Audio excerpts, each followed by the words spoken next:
Greg, let's talk worms. There's a ton of debate around the topic of what a worm actually is this series. Of the 3 we've done, 2 of them have not found worms.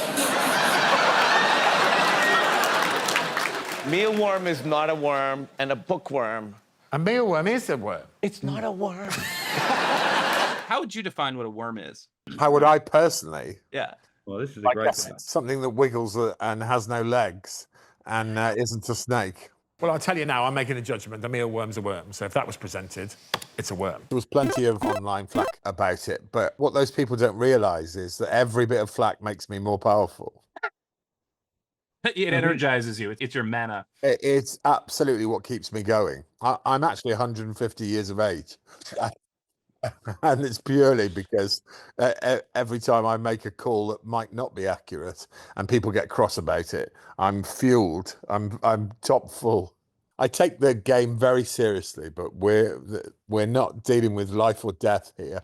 And the definition of a worm will not haunt me. Was there a moment in this series that truly surprised you? Well, I may have said this before, and Greg might well agree with me, but it was Kumail being brave. This is my computer, and I'm going to let Alex look at my internet history. And he was really shaking next to me. He couldn't believe he'd done it. And because there was an audible gasp in the studio, and I was one of the gaspers. Yeah, there was no need for him to do that. As soon as he said the words, you can look at my internet history, you knew there was going to be stuff there. Kumail, Ghostbusters, watch porn, blue sky. You don't want to praise one cast over another, really, but it did feel like a special one. And we didn't know that before, so it was a relief as well as anything else. I bet, because it just makes it easier, I'm sure, for you guys when they're gelling and when they're just game. I mean, I have to say, Mark, if they gel too much, it doesn't make it easier. If they're too united, it falls on us to disrupt that unity in some way. So, but I thought they were just a wonderful mix of personalities, and it worked for the show and for their no doubt enduring friendships. In what ways do you, in those moments, feel like you have to sort of like pump the brakes or disrupt them? If they're too united and they're all sort of very courteous about how it's scored and you know, laying the coat down on the puddle, so to speak, then you know it makes my job weirdly a bit harder. I think if there's a bit of fractious atmosphere in the room, it's easier to have fun sometimes. But that does not apply to this group. I thought they were the most fun and a great combination. One thing, Mike, that happens is that by episode 9 or 10 in the studio, we've got all these running jokes, but the audience have no idea what's going on because this is the first time they've seen them. So that sometimes you need to remind them, we need to bring everyone with us, you know. Yeah. I guess it's that slightly. But yeah, this group are savvy as well as funny. As the show has gotten more and more popular, have you found has your approach to curating these groups changed at all, or is it more objective? Not really. We still just try to get people we want to do the show. You know, I want to get people who I'm surprised. What is that?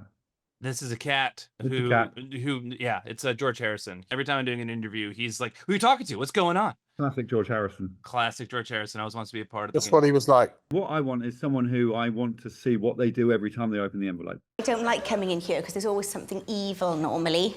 Oh my God. I don't really care if they're really famous or not. He's so famous. So famous. So no, it hadn't really changed. And also, I should say, we just need people who've got a gap in their diaries. You know, that unfortunately is still a huge factor in booking people. You brought back the prank task with Joel with the egg. Oh, stop it. Quick!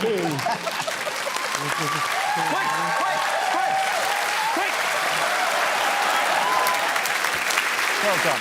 The final moment at the end was so satisfying where everyone pulled out the egg. United by egg! Was there any other object you considered using before you landed on the egg? Always eggs. There's always eggs. I think not. I just think an egg is inherently funny because it's so delicate and messy, and eggs are good. The fact that Joel went to such trouble to construct a papoose for it to keep it safe was sort of heartbreakingly endearing as well. Going through all that trouble just to find out that he wasn't getting any points for it was incredible. I'm so sorry, Joel. I'm so sorry. And also, you'll notice it didn't say if you do it, you'll get any points. So it's I guess it's up to you, Greg. If we get to episode 10 and he's still got the egg and he still reveals it on the horn. Oh, no, there'll be no point. You'll notice he was in no way aggrieved. And I found that remarkable because, you know, my feeling was if it had been done to me, I would be incandescent at the reveal. But he's like, no, okay, I guess that's life. I think Adorable. He didn't know the others. He really didn't know the others had their eggs, so he was so touched by that as well. Yeah, that was a nice moment. I find that your pranks tend to have these like satisfying endings that like celebrate the person and like and that as opposed to like totally embarrassing them. What do you think are the keys to a perfect prank? Well, it's good you think that. Like, say with Mark Watson not doing, you know, Mark had to send Greg a text every day for 6 months or whatever. Send the Taskmaster an anonymous, cheeky text message every single day for the next 5 months.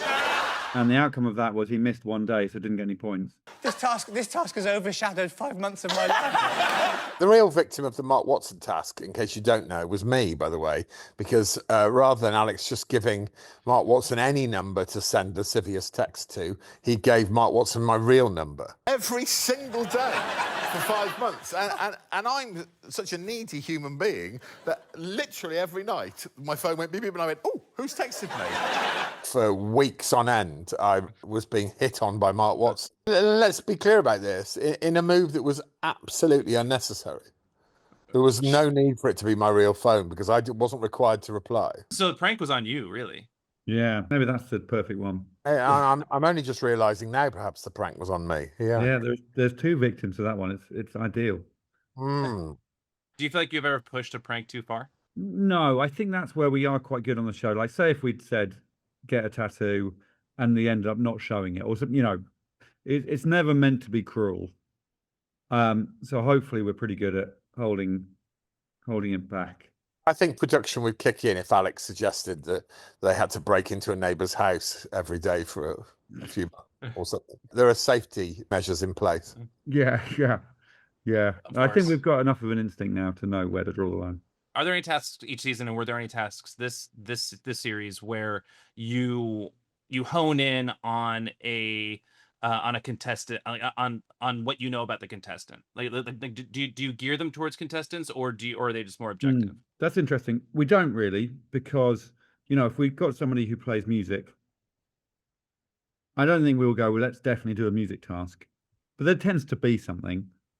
But if we had a magician on, we wouldn't say, okay, this one is best magic trick. In the same way as if we had a really fast runner, we wouldn't go run as fast as you can. So no, we don't tailor it at all, really. And often the result of the tasks reveal something so different, something new about the person that I think that's the more interesting area, really, is to give an open-ended task and for us to go, wow, well, I didn't think you would behave in that way.